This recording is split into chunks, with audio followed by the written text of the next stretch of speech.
We're at the 5 o'clock hour, so Yeah. we might as well open up the meeting. How is everybody? My name is Cindy. I'm the administrator to the town council. This is the committee to recommend strategies for housing creation within the town of Barnstable. And I will start with roll call.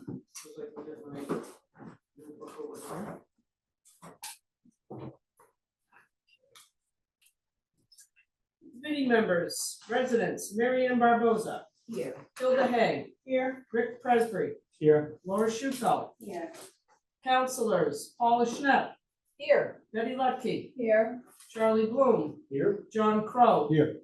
Gordon Starr. You have quorum. I'm going to open up the meeting very first with nominations for chair. Does anybody have any nominations they'd like to make? Laura. I'd like to nominate Councilor Paula Schnapp for chair. Second, is there any other nominations? I'll nominate Rick Preston for chair. Okay. Presbury. Second. Second. Okay, all those in favor of Paula Schnapp? Well, Are we gonna hear, can we hear about this? Sure, yeah, you can have discussion. I'd like to hear from each one This of is them before before we we start start voting. Yeah. Yeah, you can speak. Who wants to go first? Who wants, should we, do one or two? I don't care. It makes a difference to me. Go ahead. As of last Monday, I've been on the Cape 50 years. And I came here and founded the Housing Assistance Corporation.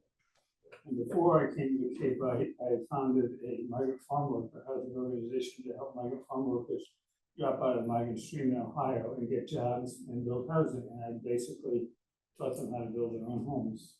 And so when I moved to the Cape, I had some experience with nonprofits and with, we had that before that, I was down 3-year-old adults out of it.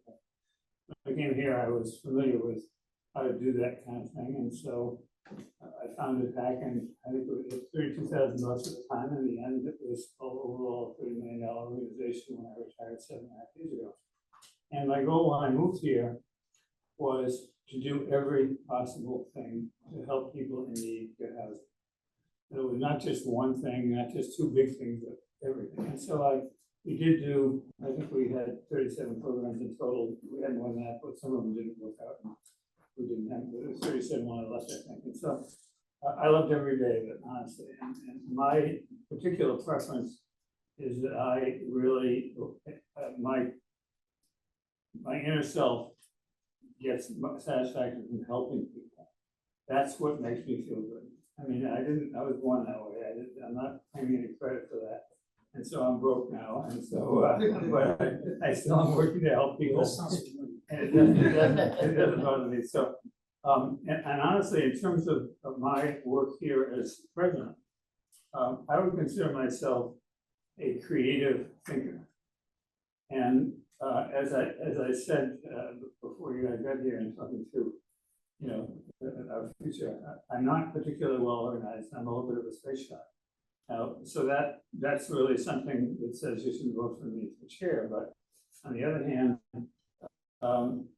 as a person who cares desperately about the need for housing and has since the day I got here, and a person who really is not happy with how many towns, including this one, have responded to that need going back to 1969 when 40B was passed. And when 40B, which is an unpopular program for a lot of people, the state gave the towns the opportunity to do housing for people in need, but instead they interpreted it as a state taking over local zoning, and that was a big mistake. They knew in 69, I certainly knew in 74, when I came here what was going to happen, what was needed. You know, the ocean is part of the problem, of course. And so that I really believe that when I worked at HAC, I did not try to change the system at all. I just tried to get as many people into housing as possible. And I got to know tons and tons of clients, and I have to say that when I listen to some people politically talking about immigrants, which I've worked with, it really makes me really sad because they're people who are struggling to have a decent life. So that, and I'll finish up with this, I think there are 4 levels of need. One is those people who just can't afford housing. Some seniors, some people with disabilities, some people with single mothers, for example, and some of the people with very low paying jobs, these all need subsidized decent housing. There's another group that needs housing as well, and that is the professionals that don't make enough money. They don't make the $200,000 you need to buy the $700,000 house. Firemen, teachers, and nurses and so forth, that crowd of people that do pretty well, but they don't have enough money anymore. So when they're getting married and starting out, they can't get home. So that's the next group is in need. And the last group, at least that I'll mention today, is people want to come here on vacation. And I'm not particularly wildly enthusiastic about doing that work for them, but I'm hoping it's a committee decision, it's not mine. And that is, they're coming here, and so when we build housing, some of the people in Boston or in New York or whatever will come here and rent, if it's not just affordable, rent a place. Maybe they'll rent it with 2 or 3 families, so they can have a full apartment here some of the time. And is that a priority because it's an economic development thing, which is an important thing to do. So that I think of all 3, and I'm not a person who's made up my mind. I like to listen to others. I don't think of myself as the smartest guy in the room, but I might think of myself as a person who really wants to hear everybody's opinion and to process that and to try to participate in getting it done. Thank you. And I can attest to your commitment and passion to housing. When I first came to the Cape, my first job was a housing assistant. Yeah, we've known each other for 35, 40 years. Not quite that. 30. It's not coming in on 30 now. Yes, absolutely. So, for those of you, most of you would know my history with both housing and the town council. I'll give just a brief scenario. I've been on the town council for 7+ years, and housing has always been a passion of mine. And to the extent I have tried to push that agenda along, I've done what I can, and some of the zoning changes that we were able to implement, specifically by right ADUs, was a way to try to open up the opportunities for creating more units that were affordable to our residents, because that's kind of an easy reach. So that's one of the things that I was involved with a previous committee in trying to move that forward. I also have experience in the world of the housing authorities. I was on the board of the Barnstable Housing Authority for 16 years, and I've been executive director of the Sandwich Housing Authority for surprisingly 16 years, and will be retiring from that position at the end of August. My interest, obviously, in this committee is this was something that I have been trying to launch for quite a long time, and I was glad that our council president was open to including one of this committee as one of our 5 ad hoc committees. And the purpose, or the way I envision it, of this committee, it's a very short-term strategic committee. We're not here to be, for a long time. We're here to kind of analyze some information that we have, make sure we're open to what the public has to say about it, and prepare some recommendations that come back to the full council.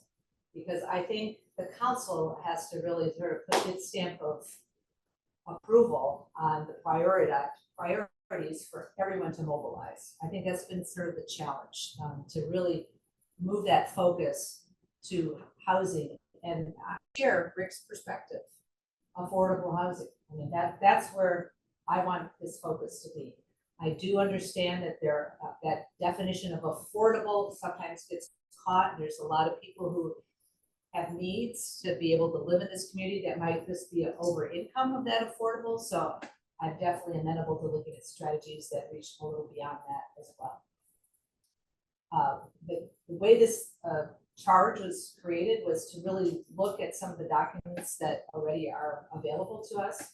Our housing production plan, which I know is still in the draft form, the regional housing strategies, and also the recent legislation that was put out by our governor on the Affordable Homes Act, because there's a number of strategies that were put into that. Not all of those are going to pass in this legislative session, but it doesn't mean that we can't look at them and possibly go forward to the legislature with a home rule petition if we think they would be valuable. So again, I have been able to, I have served as chair of a couple of council committees, and I definitely take seriously that role of facilitation.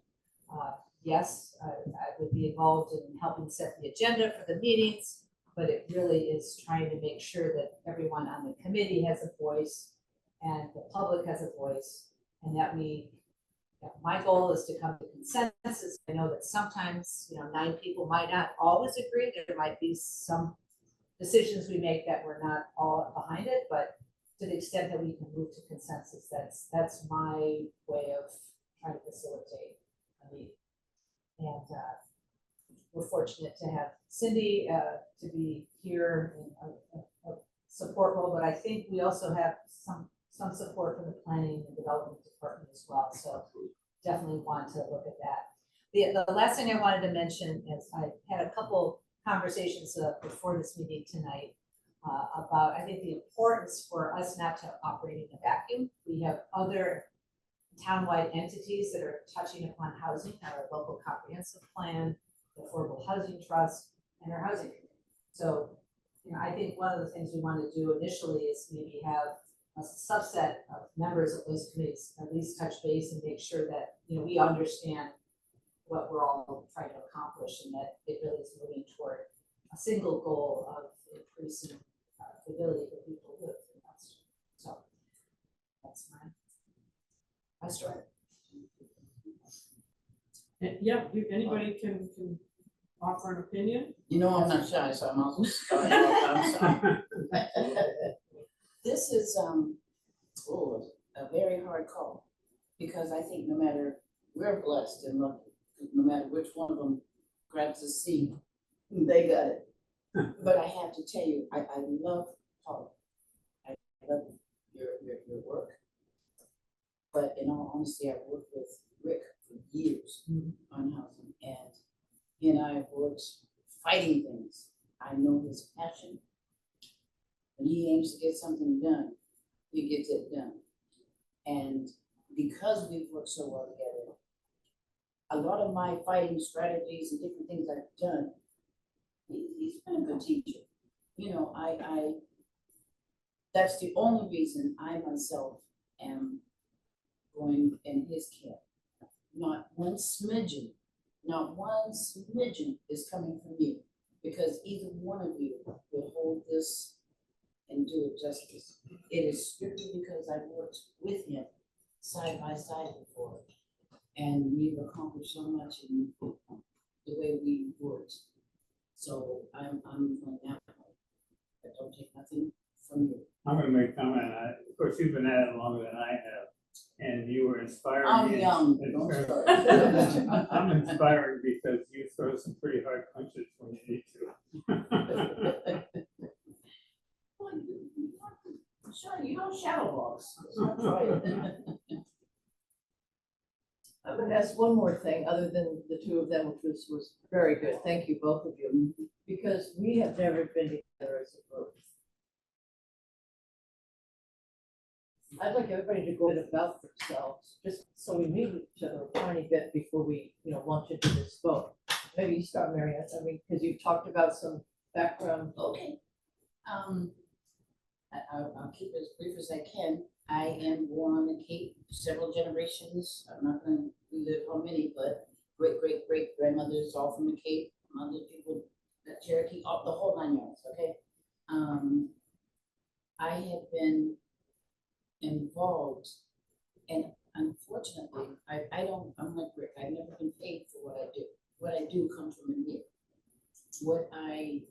My involvement has been, I think, my first racial encounter was in elementary on the bus, when the bus driver puts me off the bus, when a little white boy kicked me off the seat and said, "And you ain't sitting here." And of course, I'm being who I am, even as a little third grader. he won't call me on that name, I hope to this day, because I told him up. She told me I had to walk home from the cemetery area, and that stayed with me all through life. In school, you encountered all kind of things, and as you get older. So I thought, at first, I was fighting for racial issues, being a black woman. One day I happened to be somewhere and a female was going through something. I didn't know them in the store, and I was like, hey, whoa, wait a minute, you can't do that. Other times, gay person. I then realized I don't like bullies. I'm a person who believes in live and let live, okay? You don't like what I do in my bedroom, don't look in. You know what I mean? If I'm not, just stop. And I am the type that if you want to fight somebody, fight me. You know, and I don't care if I lose, but I'm gonna do what I believe. And I've done that all my life, but I'm 1 of 7. If it makes y'all feel any better, my mother, my family thought I was crazy too. They were like, "Oh, God." And well, they were. My mother had 2 in May, 2 in June, 2 in July. I was the only March baby. So it's just who I am. I don't know how to change it. I'll give you the shirt off my back. But if you try to take it, you're not going to win. Because I promise you, I'll let you kill me, but I'll have your DNA in my hand so they can find you. And that pretty much sums me up. I'm not good or bad. I'm just me. Okay. One day I would love to have a good paying job to say, here, but I'm sorry, that's it. Okay. So go ahead. I'll keep talking. Y'all know I like to talk. That is one thing you're gonna have to cut me off from. So somebody go. Well, I guess it's my turn. Yes. I feel like the Beatles just made it, I'm the following act. I don't know if I could do it. I've been a social worker for the first half of my career, and second half of my career, school psychologist, guidance counselor, special ed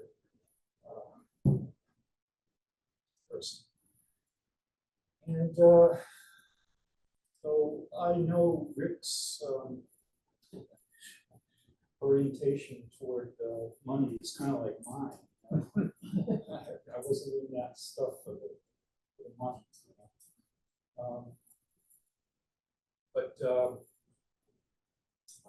My cousin was on the town council, and my mother had Alzheimer's. So we would watch the town council shows because she would see her nephew, kind of like click into reality sort of in a way. And when she passed away 2 Januaries ago, I had a lot of time on my hands. Right. I'm Betty Lefty, town councilor for precinct 3, which is the westernmost part of it. Matches up with Centerville. My work history, I traveled while I was in the military for 30 years. And then I was an airline pilot for 26 years. So some overlap in those careers. I've since retired from both. I have 4 kids here. I didn't grow up here. I grew up in the western part of Mass. I come from a history of families who summer here, which, you touched on.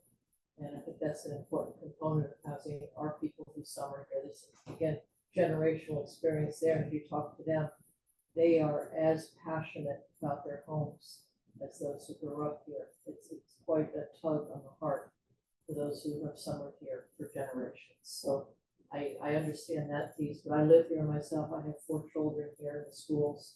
So I consider this home, and they do too. And, I'm happy to be on this committee. I didn't volunteer for any of the committees. I just told the president, "That put me where you want." So here I am, and I'm glad she put me on here. And I know this group. I asked everybody, but I've seen you all in action. I think it's a great group, and I'm looking forward to working. And again, I'd say either one would be great. It has 2 good nominees. Pass it to John. My name is John Crow. I've lived here for 26 years going on now. I'm also from Precinct 5, which is mostly Ossiville, parts of Marshall's Mills on the west side, east side of Marshall's Mills, southeast side, and parts of Centerville. I grew up in Connecticut, and I'm a one person in Ossiville will say this is not the most expensive place I've ever been, because Connecticut was to a degree higher than that. When I graduated college, there was a recession, and I ended up working for Federal Express. And I was a driver for 30 years throughout the country. And one of the main reasons I moved out of Connecticut, other than the fact that Federal had grown, which I'm worried that's going to happen here, is that I couldn't afford to live there. And, so I moved around and finally was able to transfer here. And I liked this community since day one. I think it's an interesting group of different people, different sort of areas of the country. And of course, people live here all their lives, and I'll always be a wash ashore. But I think it's important that we find housing in different ways than we've done in the recent past. I think there's other, I'd like to see that there be a wider field of ideas about how we can do that. And actually help the people that are the most needy. And we build a lot of housing here that are very large developments, and only a very small percentage of those developments are for people of real need. And as a working guy, you know, I was the same position when I got here. So it's a question of finding a place to live. When I moved here, the houses were a lot less expensive on a very small house, and moved up from there. And but I stayed in the house, and so I think we could think outside the box, and that's why I want to be on this committee, among others. And I'd like to see less market rate housing built, more lower income housing built, and done in a way that fits into the style and character of our communities. I think it can be done. I think we should.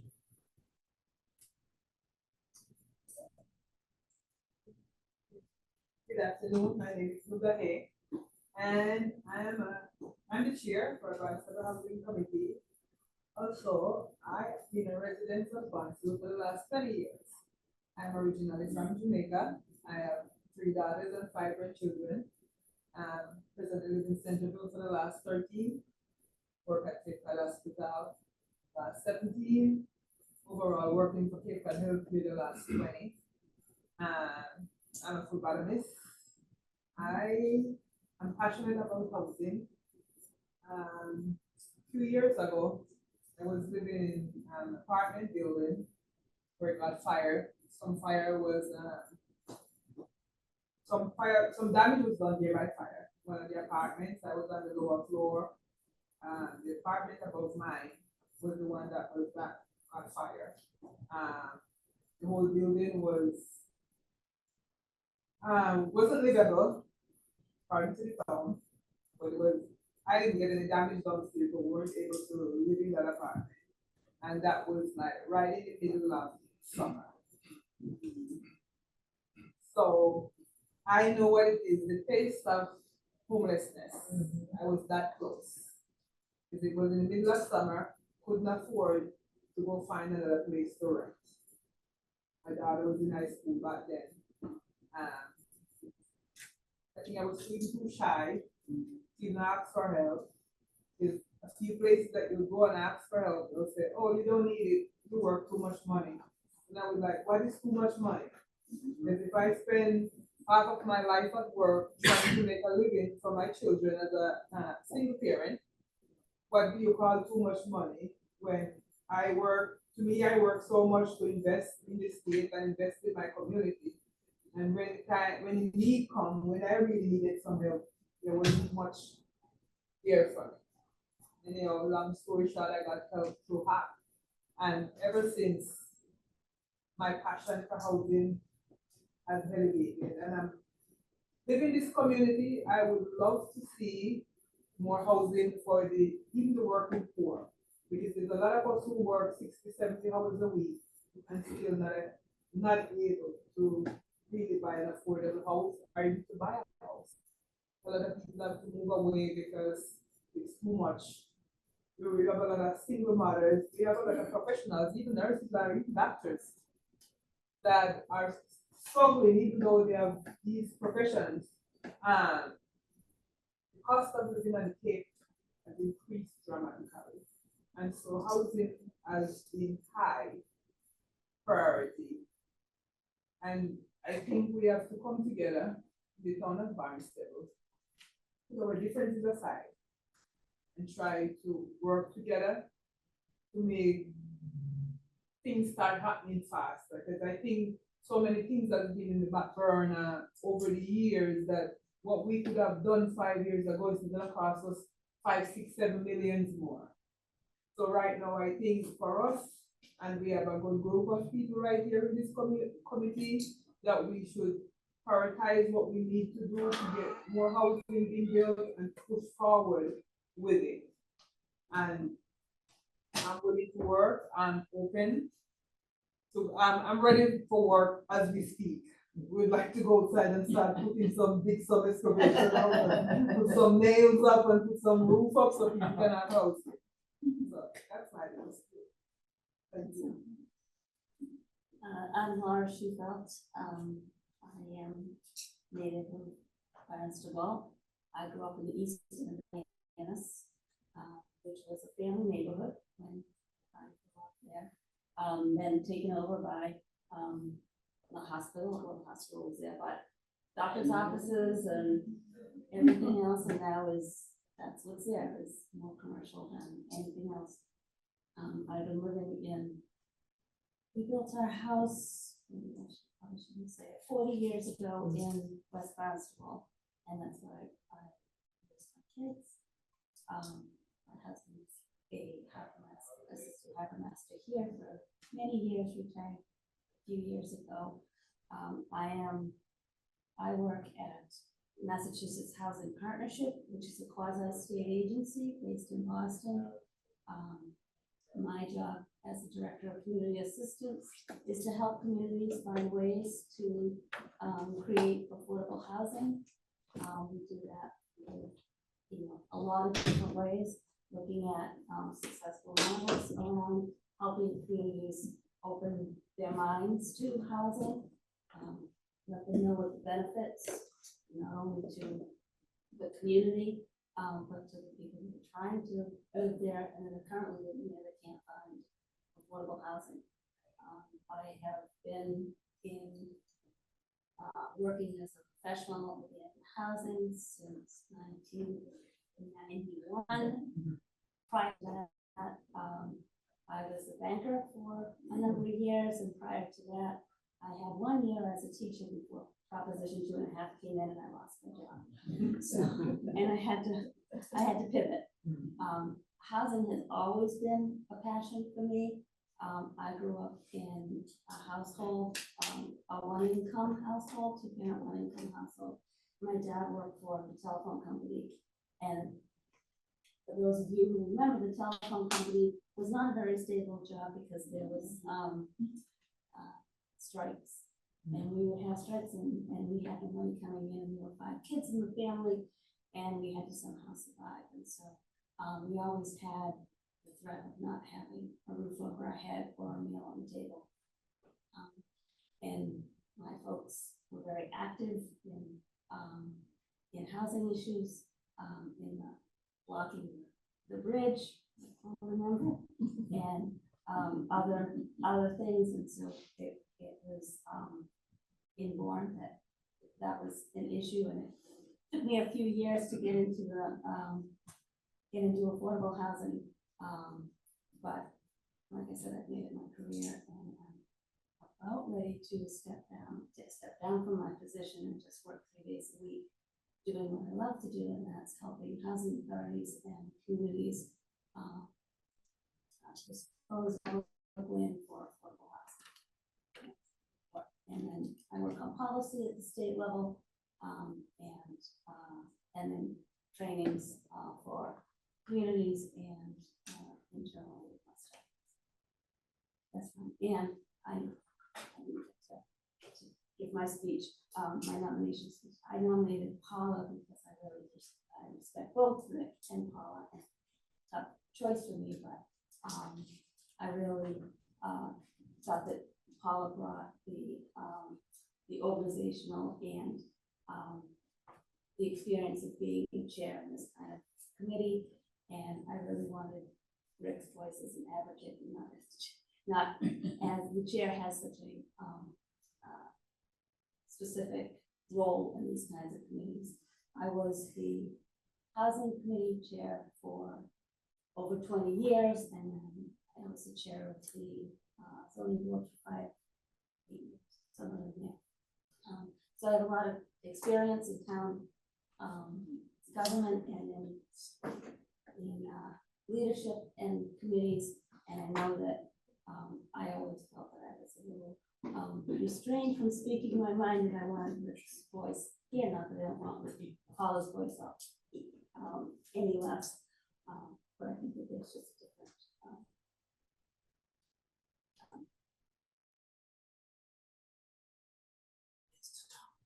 It's the top council. It's the top, Oh, yeah. Yeah, We're we don't just encourage to the that. side. We're gonna Anyway, fight. I'm excited about this committee and what we can do, and hopefully we will get to actually come to strategies that we can agree on that will actually move things forward. Like I said, I've been on committees since housing committee since 1992, and it's time we got some good stuff.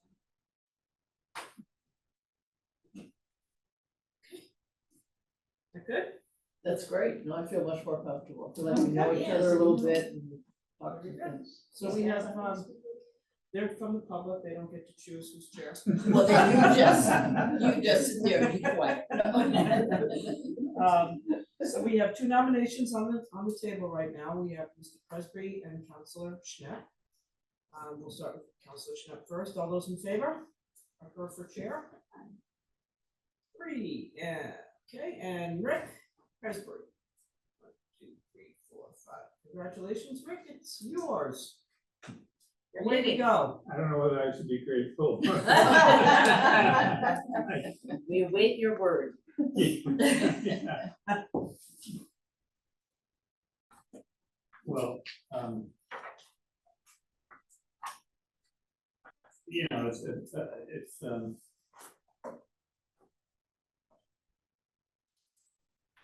I think the job that we need to do, I think is very challenging. And it does make me somewhat fearful of the outcome in the end. That is, we not only need to coalesce with ideas and do tons of research and reading about ideas, but we need to make sure the council and the community understand and are supportive of the conclusions we've come to. It's pretty easy for a group like ours to get together and spend a lot of time and have a lot of great conversations and even have some good ideas and then go nowhere. And, at this point in my life, which you might have guessed is in the last phase, I don't want it to go nowhere. I didn't mention this before, but I'm on 6, if you count this one, 6 boards now. And, to a degree, all of them, some more than others, it's a fight to help people get a decent place to live. And it's an uphill battle, and in some ways, it's easier, not easier, I like it more than directing an agency where you have all kinds of different things to do. And you can be very successful, but on the other hand, you look at this big lump of stuff that's done. I'm sure President Biden feels the same way. He accomplished a lot, but there's a lot that wasn't done. And so how do you identify the very most important things, or all the things that are possibilities that will make a difference and get it done? And that's the reason that it's fearful getting chosen for this job, is because I don't want it to be a failure. And I know perfectly well it can be, because it's been a failure for a lot of people in the past. And so I would ask you to be totally honest with each other, totally honest with me. If there's problems with me and so forth and so on, I'm not unwilling to hand it over to somebody else if necessary, because I know how talented she is. And I know we're very different, but we're, I'm talented too, but not in the same way. And so I just hope that you all will not make this a political discussion, but a purposeful discussion, pure purpose.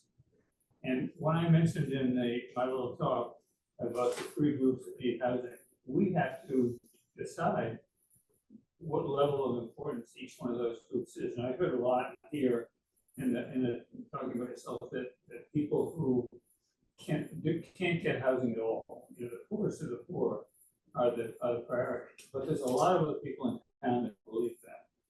Yeah, an awful lot of people don't believe it. They believe they're just people getting something for nothing. They believe they're not good people. They believe they're not hardworking. It hasn't been my experience. But then the third level, the least important in theory, is the economic development issue that housing needs. Economic development, that is making our budget and our income on Cape Cod better, is really a free guided thing. It isn't helping somebody that's homeless, but it is helping you turn over the money on Cape Cod. So with the three groups, it's pretty tough for us to know exactly what the right answer is, because as you get, when you're young, you think there's one right answer to everything. When you're middle aged, you think there are a couple of possible right answers. And when you're old, you think maybe there aren't any correct answers to certain kinds of questions. That's something we can't accept here. We have to come up with some answers, and it's going to be tricky. Not to interrupt you, Mr. Chair, but we have members of the public here. We have also joined by James Kuckner, who's in planning development, who will be the expert in describing what our housing production plan is in Barnstable.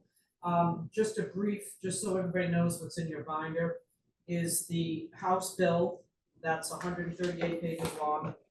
The housing production plan for the town of Barnstable is in there, and also the Cape Cod Commission. You have all three of those because according to the charge, that's what you all three, those are the documents you were charged to look at, so they have been put in your folder.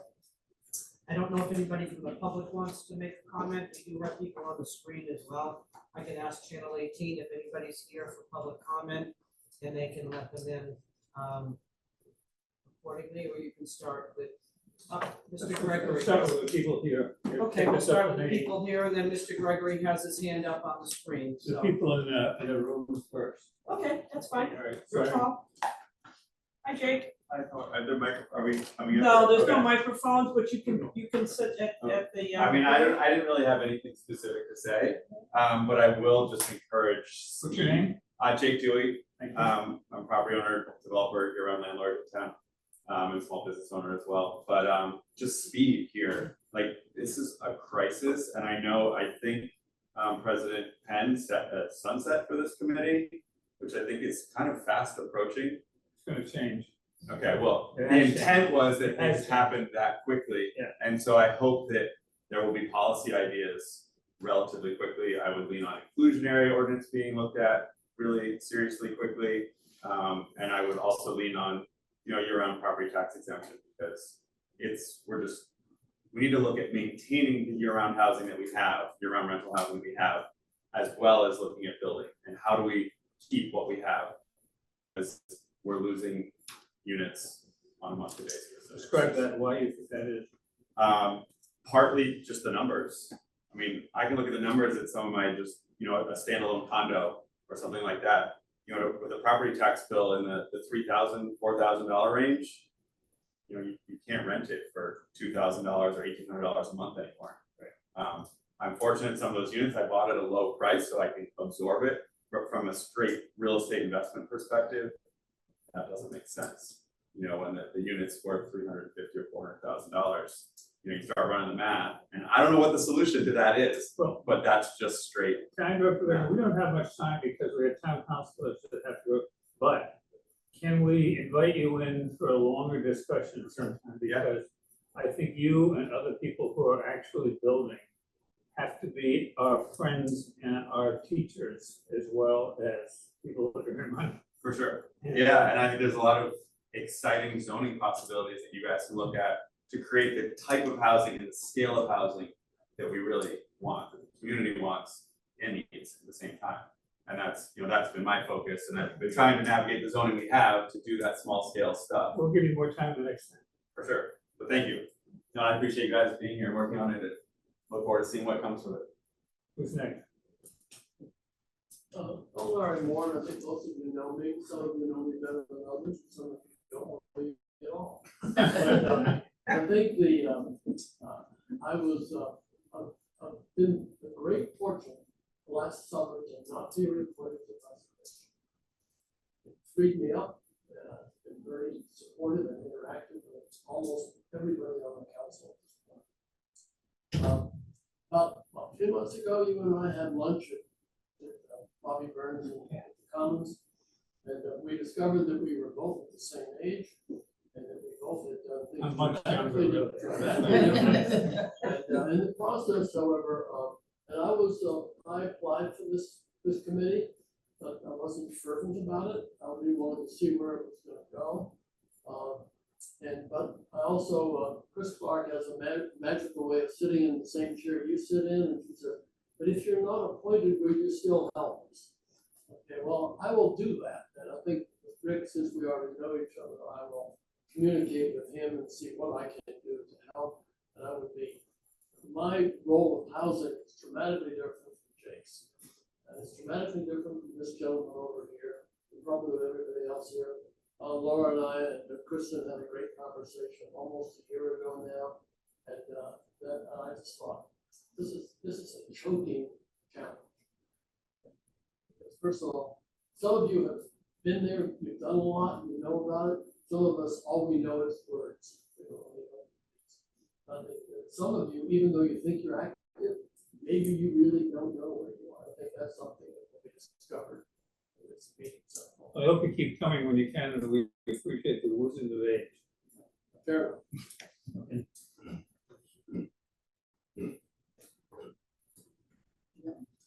Oh, no, I'm just here to assist you in any way I can. We have Mr. Gregory who'd like to speak. Go ahead, Mr. Gregory. My name's Chris Gregory. I live in Centerville. I'll start out with, I have a sleeping baby strapped to me right now. I just want you all to remain cognizant when you're going through this process that when these meetings are usually scheduled, they are not friendly to people who work for a living or who have to deal with children after daycare or after school. And you need to make sure that you're hearing from the full range of people in the community. So please just keep that in mind. I would like to ask that this committee work with the zoning committee to be aligned in goals to some extent. And by that, I mean coming up with goal in the business community, we call them SMART goals: specific, measurable, achievable, relevant, and time-bound goals that you all can agree on, so that by the end of this, you're all making proposals that hopefully don't contradict each other, and that we can see measurable effect from. So if you're talking about affordable housing, define affordable housing. Inventory marked at 60% of median market rate or whatever. If you're talking about making housing affordable, talk about lowering market rate rent by 10%, something like that. I'd also ask that you try and make sure that you're talking to people that are affected by and affecting housing. I know we have a developer there. I think that's great. Make sure that you're talking to BHS graduates. Find out what kind of housing they want. Make sure that you're talking to people who are here on work visas. Make sure you're talking to people who only speak Portuguese. Make sure that you're talking to developers, to people who are landlords of single family houses. Understand why someone might be renting their house short term rather than long term, and what they might want to do with that house if they can't rent it short term anymore. Would they want to sell it, or would they want to put it on a long term market? It's two very different businesses. So that's what I have to say for now. I'm hoping to make it to more meetings and listen to what you have to come up with. But I especially would like to see the two committees work together towards the same ends, and instead of towards different ends. Thank you. Thank you, Chris. Thank you. Jillian, do you have any public comment? Hi, I'm Jillian Douglas. I'm your trust administrator. I work part-time for the Barnstable Affordable Housing Growth Development Trust. And I'm just here to listen. I'm commend you on all on getting to this far. And I think it's fascinating to hear everybody's different perspectives and where you're coming from. And I am just here to listen, but also to remind you that the trust policies should also try to align as much as possible with your policies. And obviously that's why we're listening and seeking to be helpful. Thank you. Thank you, Jillian.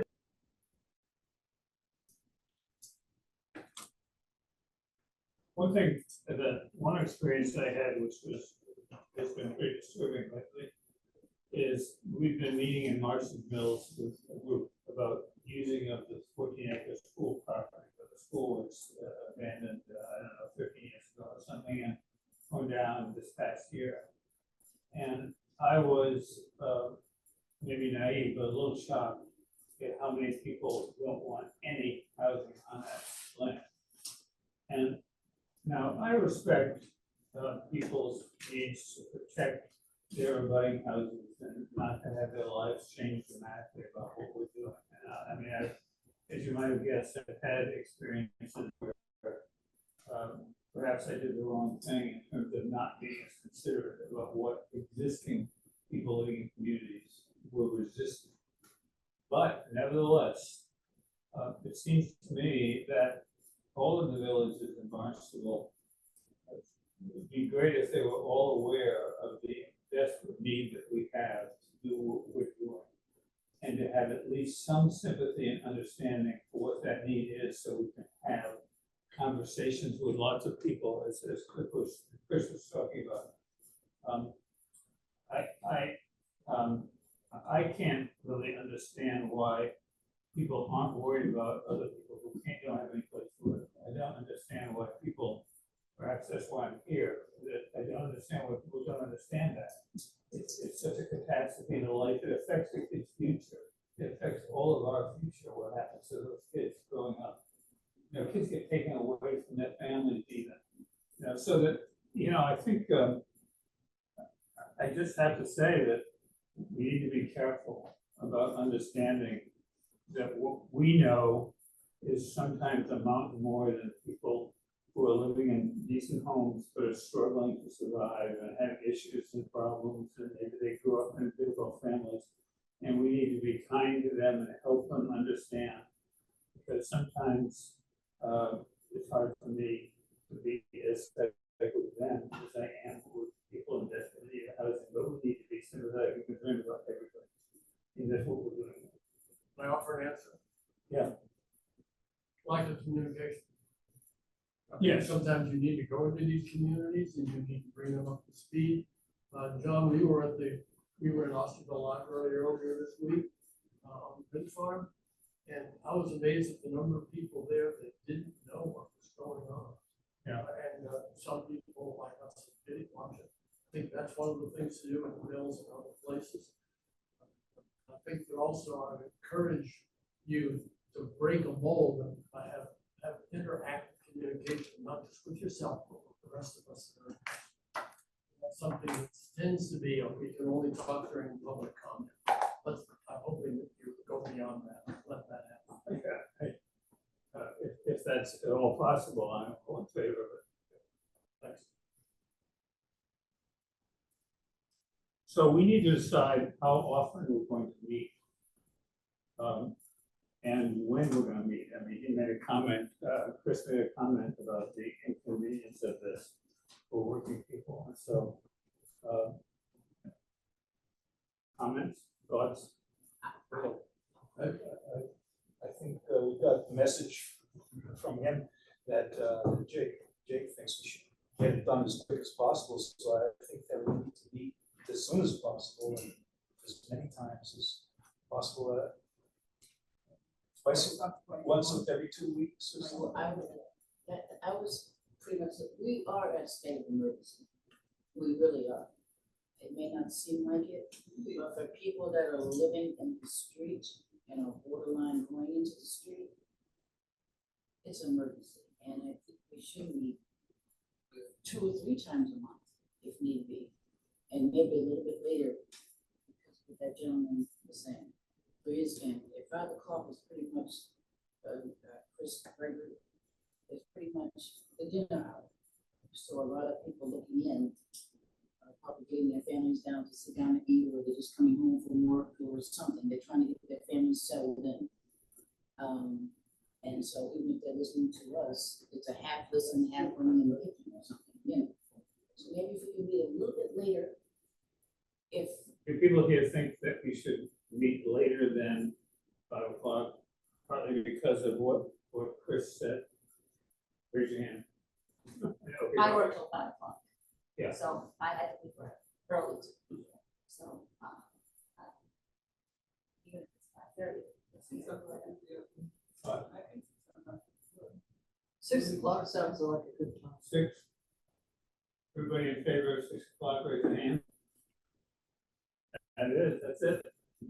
And now 2 weeks was something. Go ahead. would that interfere with the council, so, because maybe the summertime, Well, we they can't want meet- it 6. Can't be in the same night. Yeah. I think we need to take into consideration because of the technology, the dates that we don't conflict with other meetings at town hall. Right. Yeah, we've run through this a lot. Cindy has the schedules and the doodles to set us up. So very few days, and I assume these have to be recorded. Yes. Okay, and we're gonna do the same thing where we have 3 people recording, if there's calls in or not, then. If this committee chooses to have it just like the zoning with the 9 and out to the public, we are limited to this big of an area that we can schedule. I gave some committee members, what looks like August and September from the IT department. Very few days are available after 6. There's 0 days if we want these meetings taped. So are you saying that we shouldn't have it at 6? No, it's not up to me, I Well, can't make no, I that don't mean that decision. you're gonna make a decision. I No, mean, no, if you may know if it's physically possible. right, I just know with the other zoning committee, they meet on Fridays. Yeah. Every Friday, or not every Friday, every other so far, the 19th and the 26th. And we're meeting in the hearing room. The problem is the room availability Okay. and IT staff not being available after 6 p.m. So that's something we need to weigh with the IT. So are you saying that if we meet at 5, it can't last after 6? It's a 1-hour meeting? Yes, Yeah. you are saying that, okay. Well, yeah, according to the schedule I was given. Paula has it in front of her if you choose to, I mean, if you look at it, you can see what the availability is, and it's limited. Well, we need to decide on what our next meeting is now, so I could study this, it would probably take me. I'll make it work.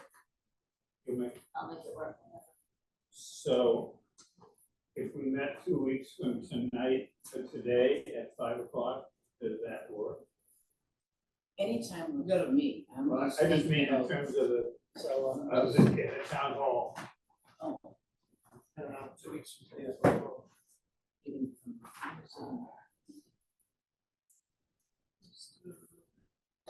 Yeah, for the most part. So that's available.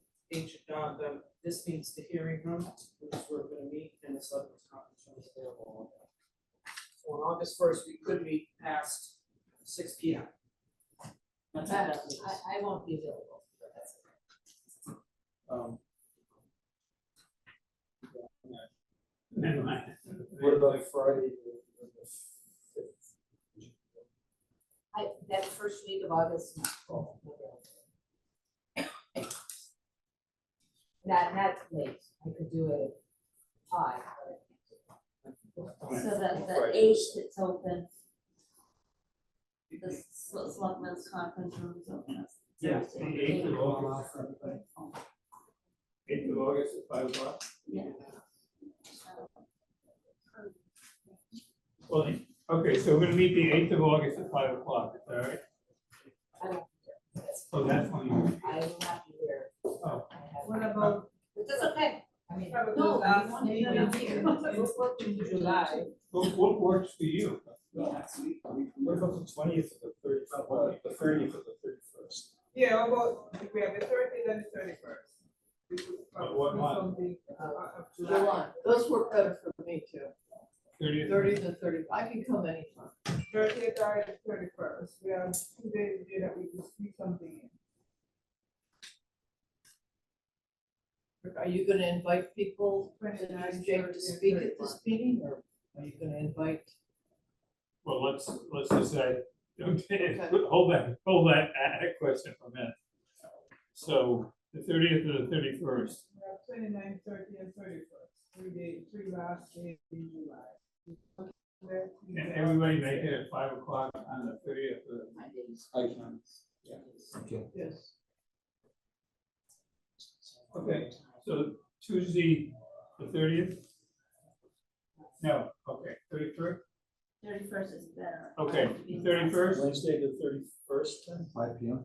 5 p.m. Yeah, Is that five, good for you? is five good for you? 'Cause you said you were- Cindy, we don't have July's calendar, so we don't know if that's. I'll check it with IT, yeah. And Oh. I can let the chair know. I can do. so it's not possible for us to make a definite thing. There's no meetings on the town calendar on that day. Yes, Okay. kind of Okay, end of the month usually. Wednesday, the 31st at 5 p.m. Okay. Okay, your question? Oh, no, I was just asking, because we do want to accelerate, if you were going to invite guests, you know, we have a developer here. Do we have more than an hour that night? If there's no meetings on that day, yes. Okay, so we can go, is the 2-hour meeting okay for everybody? Probably get somebody from zoning. Probably start putting some of them out. Let's start identifying what specifically we wanna work on, start moving in that direction. Can you come back then? Yeah. And And that would can be. you Jim for bring zoning. someone else with you? From the zoning board or from? Away. Another builder who You'll be can away. I will talk be about the out. same Yeah, issues that's the that only you're. reason. Save our questions for you. Do you think we want like a smaller scale local person, or do we wanna try to get someone that's doing these larger projects? We have another meeting, we have to Okay, adjourn. small, a local Small, okay. builder. Yeah, you can get me that information and I'll go around and put it on the agenda, but I gotta get these guys to the council. Okay, you can get it to me and I'll get it to her, or you can do it Cynthia, I can separately. send it to Cynthia and Oh, she yeah. can forward I it. move to adjourn. So. Second. Okay. All those in favor? Aye. All right, thanks.